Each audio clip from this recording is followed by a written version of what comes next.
¿Qué tal? Bienvenidos a esta emisión de la Editorial Express a través de Revista Periodismo del Sur. Aquí dando vuelta por el mundo local, nacional y viendo la actualidad también. Hemos buscado siempre la oportunidad de conversar con distintos personajes del emprendimiento, de la actualidad, de la política, de la historia, del patrimonio, de todo un poco en esta vitrina que hemos querido darle, que también nos escuchan, es importante, en Chiloé a través de la radio Ancud 101.1 FM. Así que el audio de este programa va para la isla de Chiloé con mucho cariño, obviamente.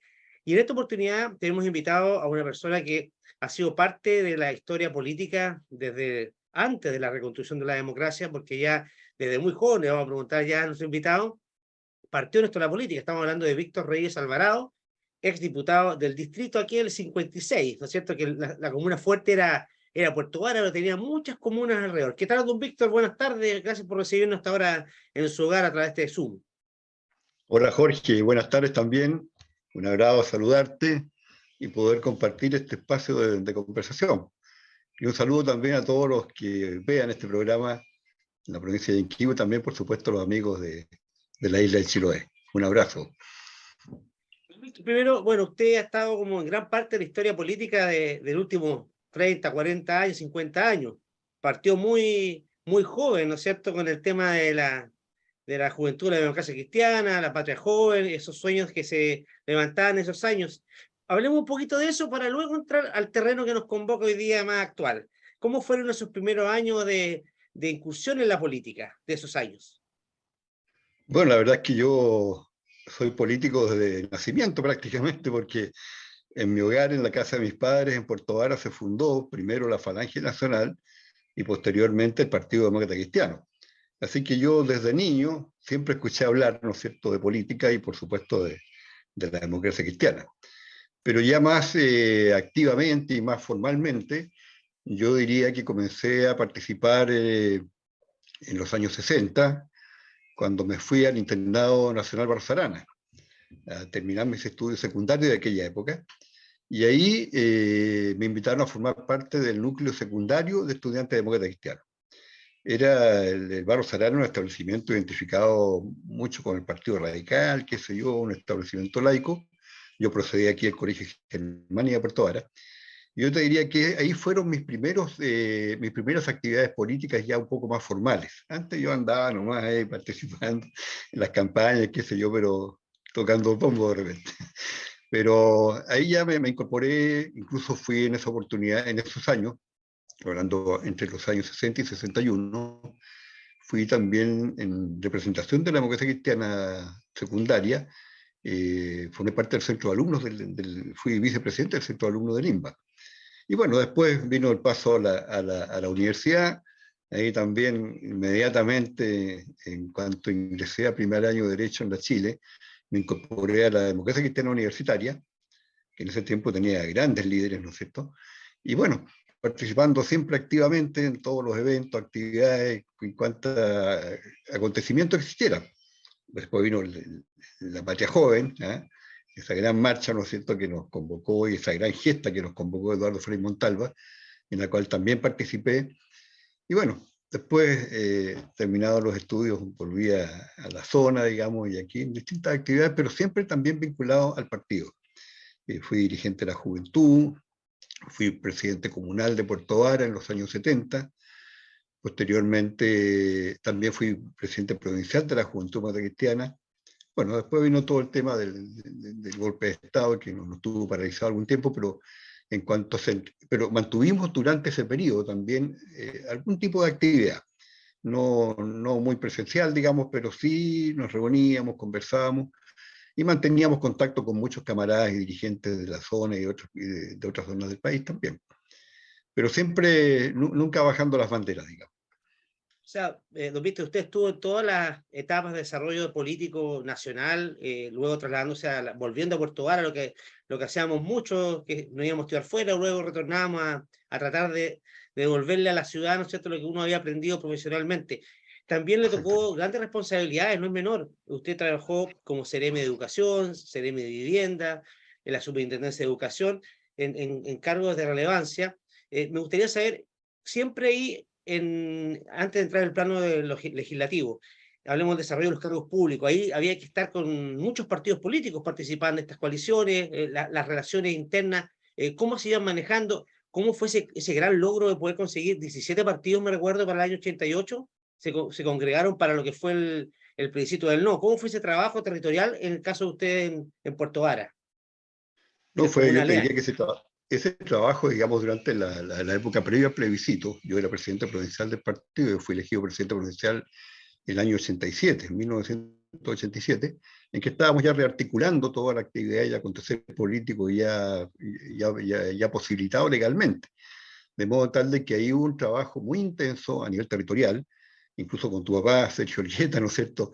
Nos tocaba recorrer aquí la provincia de Yanquihue, cada una de las comunas y localidades, tratando de rearmar el partido. Y bueno, junto con lo que era el trabajo interno nuestro, como demócratas cristianos, también teníamos un vínculo y una relación por distintos motivos de amistad, de profesiones y de interés político también con militantes y dirigentes de otros partidos de la zona.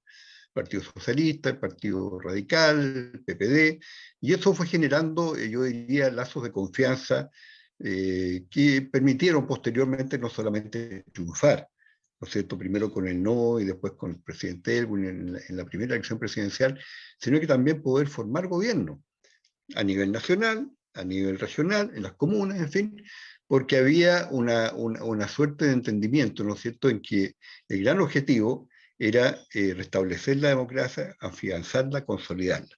Esa que yo creo que fue la gran meta que nos unió, que nos convocó, aparte de, por supuesto, que la primera era ganarle a Pinochet, ¿no? Era terminar con la dictadura, pero posteriormente había que construir, ¿eh?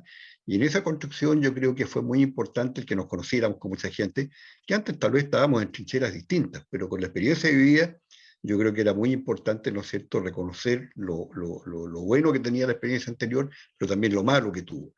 Y bueno, a partir de lo malo, decir, mira, esto ya estuvo mal, hagámoslo de nuevo, ¿no es cierto?, intentémoslo de nuevo, y creo que en eso tuvimos bastante éxito, como lo demostraron los gobiernos en que nos tocó participar, con el presidente Elwin, el presidente Frey, el presidente Lago, en alguna etapa también de la presidenta Bachelet, y lo que fueron en definitiva los gobiernos de la concertación.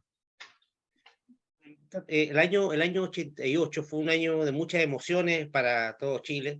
Después del 89, esta gran elección presidencial con don Patricio Elwin, que todos esperaron, ¿por qué fueron 4 años? ¿No?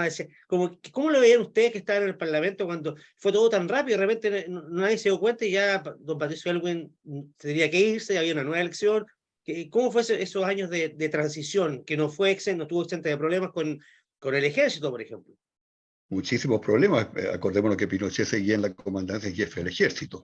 Él entregó, ¿no es cierto?, la presidencia de la República, pero se mantuvo en la comandancia en jefe del ejército, y eso significó una tensión permanente con el gobierno, ¿no es cierto? De partida no le gustó que le pusieran de ministro de Defensa, me parece, Patricio Rojas. Ya, pero bueno, eso fue como algo anecdótico. Pero yo creo que, claro, fue un gobierno corto, pero yo diría que muy en la onda y en la línea que don Patricio estableció. Vale decir, ¿no es cierto?, que había que recuperar confianza, restablecer la convivencia, ver, ¿no es cierto?, más en profundidad el tema de los derechos humanos. Por algo creó la Comisión de Verdad y Reconciliación, ¿no es cierto?, que yo creo que fue un tremendo aporte de su gobierno para establecer, ¿no es cierto?, la verdad y, como él decía, también la justicia en la medida de lo posible. Pero yo creo que fue un gobierno que permitió, digamos, que el país recuperara, ¿no es cierto?, la estabilidad y recuperara también, ¿no es cierto?, la convicción de que era posible ir más allá y avanzar. Y creo que en ese sentido, ¿no es cierto?, la posibilidad que él tuvo, digamos, las líneas que él fijó, ¿no es cierto?, las orientaciones que dio, permitieron, yo diría, encabezar un gobierno muy exitoso que hoy día he recordado, yo creo que por mucha gente con admiración y con respeto. Pero quiero llegar al plano ya de la democracia cristiana. Hemos hablado que usted participó en la fundación, de niño, después el desarrollo, la recuperación de la democracia, a veces de manera muy artesanal, con pocos medios, ¿cierto? Usando el tiempo libre de cada uno, con mucha mística. Casi eran peregrinos, andaban, usted sobre todo que tenía comunas muy chicas ahí en su distrito. Eh, Exacto. Esa democracia cristiana llegó a tener, ¿cuántos diputados en la primera pasada? En la primera pasada fuimos 38 diputados. Casi un tercio solamente, la democracia cristiana era casi un tercio de la Cámara de Diputados. La Cámara de Diputados estaba integrada por 120 parlamentarios, nosotros éramos 38, y bueno, ese fue nuestro comienzo, y bueno, una buena cantidad de senadores, no recuerdo exactamente el número, pero eran más de 10 en todo caso, lo que demostraba que la democracia cristiana en ese tiempo era la primera fuerza política, no solamente de la concertación, sino que del país, con un tremendo apoyo popular, y eso está demostrado a través de la elección de los parlamentarios y del presidente de la República. Don Víctor, desde el punto de vista suyo, ¿qué le pasó a la democracia cristiana cuando ya se le agotaron los, entre comillas, líderes emblemáticos, algunos por razones de salud, otros porque lamentablemente fallecieron, otros porque no tuvieron quizás la consideración pública, como fue el caso de don Andrés Saldívar, que también postuló a la precandidatura presidencial, posteriormente Soledad Alvear, como que es como dijéramos en el fútbol, se fue acabando la generación dorada, ¿no es cierto? Y quedar un poco líder de reemplazo. ¿Qué le pasó en esa transición, en esa pasada, digamos, de cambio? Lo último, como más destacado, podía ser quizás ahora último Yarna Proboste, pero no, de ahí para adelante no, o para atrás, digamos, Soledad Alvear, que es la que tenía muchas posibilidades y que obviamente cuando ganó Michelle Bachelet ya fue una alternativa. ¿Qué le ha pasado en ese sentido a la democracia cristiana para levantar a un líder o a varios, como siempre tuvo dos o tres, tuvo en su minuto Patricio Elwin, Gabriel Valdés, Andrés Saldívar y otros más que se me pueden escapar? Había siempre quien echar mano presidencial, pero hoy día o hace tiempo que la democracia cristiana no tiene eso. ¿Qué le pasa a las divisiones inferiores de la democracia cristiana? Bueno, yo creo que, a ver, claro, tú mencionas varios líderes, digamos, bueno, algunos llegaron a la presidencia de la República, otros quedaron en el camino, estuvieron sí participando en el Senado, en instancias importantes también, no dejemos de apreciar eso. Y posteriormente yo creo que el partido no supo enfrentar, ¿no es cierto?, los nuevos tiempos, lo mismo que nosotros creamos. ¿Ah? No se renovó, hay congresos, digamos, que quedaron a medio camino para actualizar nuestro mensaje, actualizar nuestra propuesta programática, nuestra propuesta doctrinaria, porque también los tiempos cambiaron. ¿Ah? Surgieron nuevas necesidades, nuevas demandas, nuevos requerimientos, y creo que nosotros nos anquilosamos en ese sentido, ¿ah? Y no fuimos capaces de generar las respuestas que la gente esperaba. Y por ahí, digamos, nuestros liderazgos tampoco lograron, no tenían también el peso suficiente de los antiguos líderes, el mismo peso que tenían los antiguos, porque se imponían por presencia muchos de ellos.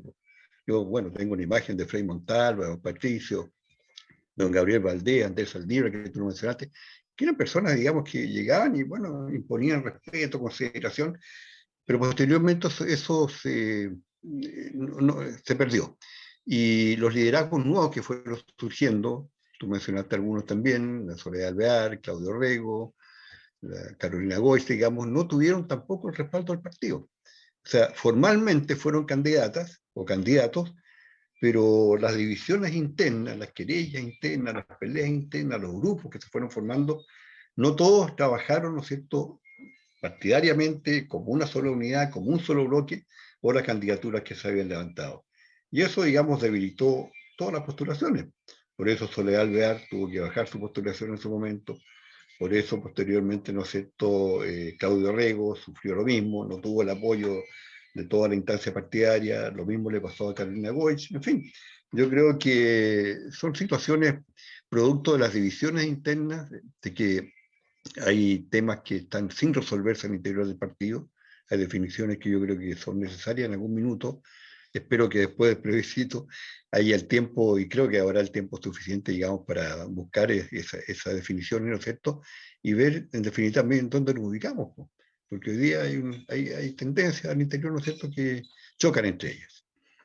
Víctor, sí, en ese sentido, igual hay que ver, revisar el mapa político completo, porque de esa camada del año 90 y posteriores, también en la centro derecha, muchos ya han bajado su tema político, se han retirado, han tomado otras decisiones, se ha ido moviendo y se ha ido renovando, no sé si a la fuerza o de manera espontánea, también a nivel de todos los partidos políticos. Quedan pocos de los que llegaron en el 90, quedan muy pocos que No, se claro, no, claro. creo que quedan dos o tres, no sé, dando vuelta por ahí, pero esa renovación, ¿cómo la ve usted la nueva cara de los políticos en general, de todos los partidos? Porque aquí esto ha pasado en la UDI, ha pasado en el RN, hasta en el Partido Comunista, bueno, ahora en el gobierno que estamos actual también, gente de 30 y tantos años que llega a tener esta responsabilidad. ¿Cómo veo el recambio político nacional? Lo veo con cierta preocupación, porque me da la impresión de que las generaciones que actualmente, que ahora están asumiendo, digamos, la conducción del poder, tanto en el gobierno como en el Parlamento, dan la impresión de que creen que la historia comienza con ellos, ¿ah? Y que como que no hay pasado, y que, o que lo de atrás fue todo malo, ¿ah? Que todo es criticable. Yo creo que es un error tremendo que están cometiendo, porque en definitiva, ¿no es cierto?, los países no se construyen hoy día, ¿no es cierto?, y lo que se hizo atrás, digo, para atrás, digamos, no tiene sentido.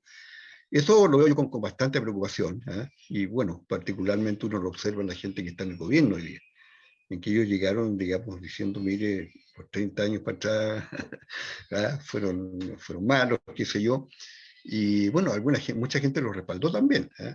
Lograron colocar ese mensaje, pero yo creo que la experiencia les está demostrando, ¿no es cierto?, cuando están ahora en el gobierno y con la guitarra en la mano, que la cosa es distinta, ¿eh? Y que hay muchas cosas que hay que enfrentar, ¿no es cierto?, en el diario vivir, tal como uno lo enfrenta en la casa, en la familia, en el trabajo, también en el gobierno, en el parlamento.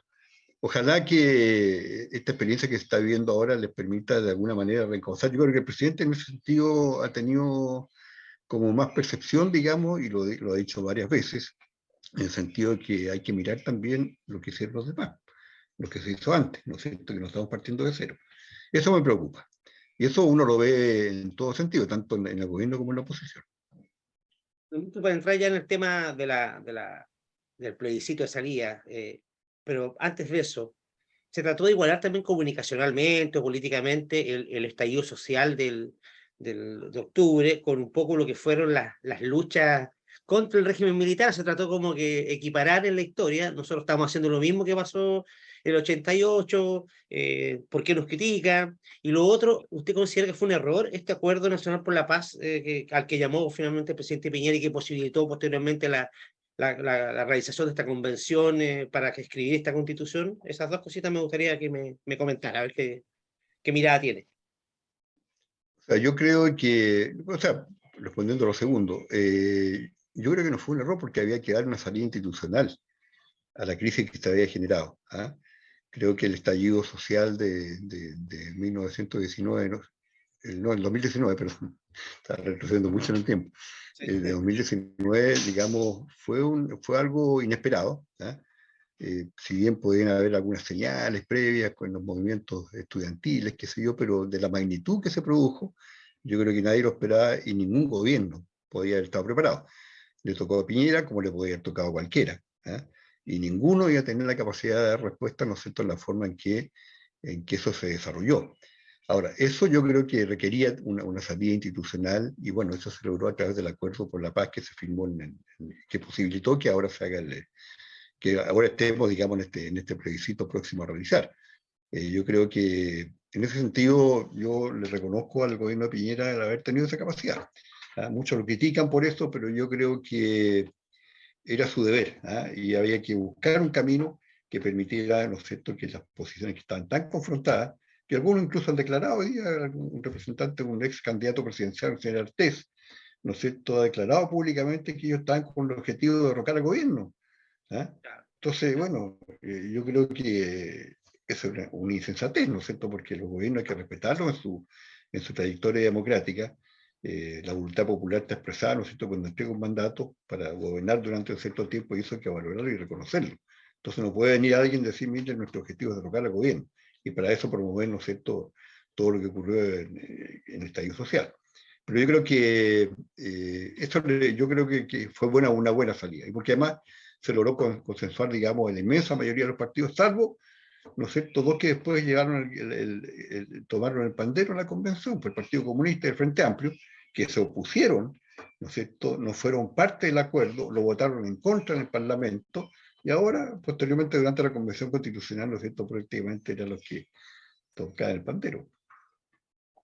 Don Víctor, en el caso de usted, cuando ya estamos sincerando un poco la postura, en el plebiscito de entrada, ¿cuál fue su posición? Porque muchos no ha variado. Yo creo que todos pensaron en que ya, yo apruebo para modificar esta constitución que tiene algunos vicios, que hay cosas que ajustar, que mejorar, y hay que recordar que siempre, bueno, suena como contradictorio, pero cuando uno de los por ejemplo, cuando entrevistaban a José Piñera, alguna vez en el canal, siempre dijo, no, todo es perfectible, como que esa era lo que muchos esperaban, y por eso aprobaron, pero ahora, con el resultado, han dicho, no, yo ahora rechazo. ¿Cómo fue su transición antes y después? ¿Hubo un cambio o mantuvo una línea en esta mirada? Yo voté por el apruebo, porque yo creo que nunca la Constitución de 1980 perdió, ¿no es cierto?, esa crítica tan profunda por su falta de legitimidad de origen, a pesar de que después tuvo muchas modificaciones. El gobierno del presidente Elwin, el presidente Frey, la que está hoy día vigente lleva la firma del presidente Lagos, ¿eh? Pero todo el mundo habla de la Constitución de 1980. Y como te digo, nunca su ilegitimidad de origen, digamos, siempre fue cuestionada y permaneció vigente. Entonces yo creo que había llegado el momento de, ¿no es cierto?, elaborar, ¿no es cierto?, una nueva constitución que estuviera legitimada, ¿eh?, que fuera producto de la aprobación democrática, mayoritaria de la ciudadanía. Y por eso yo voté por la apruebo, no tuve dudas en eso, creo que era el camino que había que seguir. Bueno, el 80% de la población chilena con derecho a voto así lo manifestó, yo creo que representaban también al 80% de la población total de Chile. En eso yo creo que había un gran consenso. Ahora, lo que pasó después, digamos, bueno, uno esperaba una cosa muy distinta. Yo por lo menos estaba con la esperanza de que efectivamente, como producto de esa decisión mayoritaria del pueblo chileno, de contar con una nueva constitución, fuera también una buena constitución. Yo creo que eso no se ha logrado. La propuesta que se está discutiendo hoy día, ¿no es cierto?, y que se va a votar el día 4 de septiembre, yo creo que no da respuesta a ese requerimiento, porque no basta tener una nueva, como digo, sino que tener una buena constitución. Y yo creo que estamos lejos de eso, muy lejos. En ese sentido, bueno, entrando al plano de la democracia cristiana, igual usted escribió una carta en el Heraldo Austral, me parece, que indicando que siempre había sido muy disciplinado en cuanto a las resoluciones de la Junta Nacional del Partido, pero que en esta oportunidad se iba a dar la alternativa, que iba a tener un camino distinto a lo acordado ahí. ¿Cuál es su crítica a la definición que tuvo la democracia cristiana? Porque personas como usted, emblemáticas de la democracia cristiana, de otras partes de Chile, también están en su postura. Ahí claramente hay un quiebre, más allá de la discusión que tiene hoy día Fachaín con la directiva del partido y todo lo demás, pero claramente hay un fraccionamiento bastante fuerte, y yo no sé si en el caso suyo, las personas como usted, que son militantes de siempre, están bajo la amenaza de una expulsión del partido, o una cosa así, o nada de eso se ha escrito todavía. A ver, yo efectivamente anuncié y lo hice públicamente, digamos, mi decisión de no acatar el acuerdo partidario. Tal como tú lo dices, yo tengo alrededor de 65 años de militancia y nunca, creo yo, repasando mi historia partidaria, creo que nunca había dejado de cumplir los acuerdos partidarios, ¿eh? Pero esta oportunidad, digamos, y por la trascendencia de lo que se trata, esta no es una cuestión menor, no es una ley mínima cualquiera que se está discutiendo, es la carta fundamental. Yo creo que uno debe actuar en conciencia. Yo lo hago por dos razones fundamentales. Primero, porque el partido no aceptó, la directiva nacional, no digamos que el partido, la directiva nacional, no aceptó una petición que yo, entre otros muchos militantes, firmamos para que se hiciera una consulta nacional a toda la militancia. Un militante, un voto le pedimos, ¿eh? Yo creo que no hay grandes dificultades para hacer eso, porque respondieron, no, es que no hay tiempo, que tiene mucho costo, qué sé yo, pero hoy día, tal como estamos conversando los dos, ¿no es cierto?, la tecnología te permite hoy día, ¿no es cierto?, organizar una consulta, ¿no es cierto?, en 24 horas si tú quieres, ¿eh? Lo hizo el partido de la gente, ¿eh? Lo han hecho otros, claro, lo han hecho otros conglomerado. ¿Por qué no lo podía haber hecho la democracia cristiana? Pero esa petición no se aceptó. Yo creo que si lo hubieran aceptado, ¿no es cierto?, la decisión que hubiera tenido que tomar el Consejo Nacional, la Junta Nacional, yo creo que habría sido distinta, porque yo tengo la percepción, y porque lo he conversado con muchos camaradas, ¿no es cierto?, que la mayoría de los militantes están por el rechazo. Cuando eso no ocurrió, los varios expresidentes nacionales del partido, encabezados por el expresidente de la República, Eduardo Frei, pidieron, ¿no es cierto?, que ya que no se había aceptado el militante un voto, se decretara libertad de acción. Tampoco se aceptó. Y se convocó a una Junta Nacional, ¿no es cierto?, en que lamentablemente quienes votaron ahí se representaban a sí mismos. Porque a mí, por ejemplo, aquí en este distrito creo que hay 5 o 6 participantes en la Junta Nacional. ninguno me llamó. ¿Ah? Y si no me llamaron a mí, no es porque sea yo, pero no creo que haya llamado a ningún militante a votar hoy cómo voy a votar. Entonces cada uno de los que votaron ahí se representaban a sí mismos. Entonces yo creo que ese acuerdo de esa Junta Nacional, por esas razones para mí no tiene validez. ¿Ah? Y por esa razón, y como en alguna parte se dijo, ¿no es cierto?, de que podía tal vez votarse en conciencia, bueno, yo ejerzo mi derecho a votar en conciencia, ¿no es cierto?, y por esa razón no acaté el acuerdo partidario, porque yo tengo puntos de diferencia, digamos, con la propuesta constitucional, que son más o menos ya conocidas por todo el mundo, pero creo que como no se está cumpliendo el objetivo en una materia de tanta trascendencia, yo creo que en esto uno tiene que actuar, ¿no es cierto?, pensando no en el interés personal, no en el interés partidario, sino que estar mirando el interés de Chile.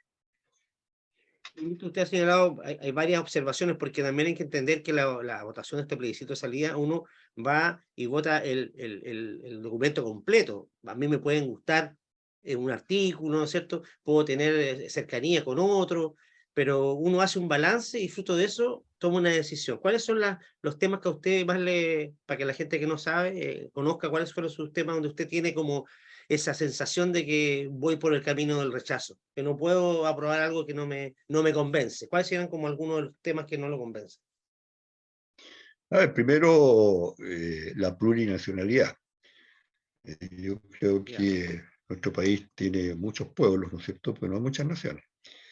Y esto, digamos, ese concepto abarca un montón de materias en la propuesta constitucional. ¿Ah? Qué sé yo, de ello deriva, ¿no es cierto?, que existe un sistema de justicia diferenciado. ¿Ah? Se reemplaza el Poder Judicial, ¿no es cierto?, por sistemas de justicia. Y se crean entonces dos sistemas de justicia, uno para los pueblos indígenas, ¿no es cierto?, que además se reconocen como tales, o naciones se reconocen como tales a 12, entonces significaría que hay 12 legislaciones, algunas de las cuales nunca han existido, o no las conocemos. Entonces, y otras, ¿no es cierto?, para quienes no son integrantes o se reconocen como miembros del pueblo indígena. Entonces, yo creo que ese es un tema, digamos, muy potente y que yo creo que va a tener consecuencias, porque además, entre otras cosas, ¿no es cierto?, en muchas materias se va a requerir, ¿no es cierto?, para decisiones de inversión, proyectos, cosas que hay que realizar, incluso modificaciones constitucionales, también, ¿no es cierto?, el requerimiento, el consentimiento previo de los pueblos indígenas, consentimiento. Actualmente rige la consulta, pero no el consentimiento. ¿Eh? Entonces son materias en que un grupo puede tener derecho a veto sobre materias, ¿no es cierto?, que incumben intereses a todo el país. Ese es un tema. Por otro lado, en el tema del sistema de gobierno, considero, por ejemplo, que un error garrafal la eliminación del Senado, que es una institución republicana, ¿no es cierto?, que forma parte de nuestra historia, y no porque forme parte de nuestra historia, sino porque, a ver, yo he citado muchas veces, digamos, lo escrito también por ahí, que cuando uno reniega de su historia, ¿no es cierto?, bueno, está destruyendo el concepto de país y nación. El Senado jugó un rol fundamental en nuestro país. Hay grandes presidentes de la República que han sido senadores, presidentes del Senado. Te nombro algunos: Manuel Montt, José Manuel Balmaceda, Arturo Alessandri, presidente Frei Montalva, Salvador Allende, Patricio Elwin, otros que no fueron presidentes del Senado, pero que fueron senadores también y llegaron a la presidencia de la República. ¿Ah? En fin, que le han dado prestigio al país, ¿no es cierto? Y porque además yo considero que en el ámbito legislativo, ¿no es cierto?, hoy día se radica, en la propuesta constitucional se radica toda la tramitación legislativa en la Cámara de Diputados. Ahí nace y muere el proyecto de ley, que es distinto a lo que hoy día ocurre. Hoy día tenemos una tramitación bicameral, ¿no es cierto?, que puede comenzar en la Cámara de Diputados o en el Senado. Entonces yo considero muy importante la segunda mirada, tal como en los procesos judiciales. Por algo hay dos instancias, pues, ¿ah? Y hasta tres incluso. ¿Ah? ¿Por qué? Porque el juez de primera instancia puede equivocarse, puede cometer errores, puede resolver mal, qué sé yo. Entonces viene la segunda instancia y la parte afectada puede recurrir a ello, ¿no es cierto?, cuando se considera lesionada en su derecho o en sus intereses. Lo mismo pasa en la tramitación de una ley. La Cámara de Diputados es una cámara más política, que mira más en el corto plazo. Yo fui diputado, igual que mi estimado amigo Sergio. Fuimos diputados y sabemos, ¿no es cierto?, que una dinámica distinta es la de la Cámara de Diputados a la dinámica del Senado. Entonces, Bueno, no, yo creo tiene una visión más de Estado, te diría yo, o debería tenerla, pero yo siempre lo he mirado como que tiene una visión más de Estado. En cambio, la Cámara de Diputados tiene una mirada más política, más inmediata, y luego, bueno, uno ha tenido esa experiencia. Ahora, de repente nos dicen, claro, que el Senado demora mucho las cosas, bueno, pero se le pueden poner plazos, ¿no? Y la eso combinación no de, es... la combinación de las dos instancias da mejor resultado que tener una única que puede terminar mal. Exacto, Aquí siempre había exacto, el Senado como que, y aparte que habían estas comisiones mixtas de diputados y senadores, se podía llegar a acuerdos, se flexibilizaba por un lado, por el otro. Sí, pues me parece que ese tema es un tema muy sensible, es que un bueno, tema muy vamos a sensible. esperar qué pasa. ¿Ah? Hay Dígame. otros temas, digamos, por ejemplo, la reelección inmediata del presidente de la República. Yo tampoco soy Oh, por partidario de supuesto. aquello. El que se establezca nuevamente, ¿no es cierto?, una atribución parlamentaria para que los parlamentarios puedan generar gasto público. Eso fue algo que se derogó en el gobierno del presidente Frei Montalva, porque significaba un problema gravísimo, ¿no es cierto?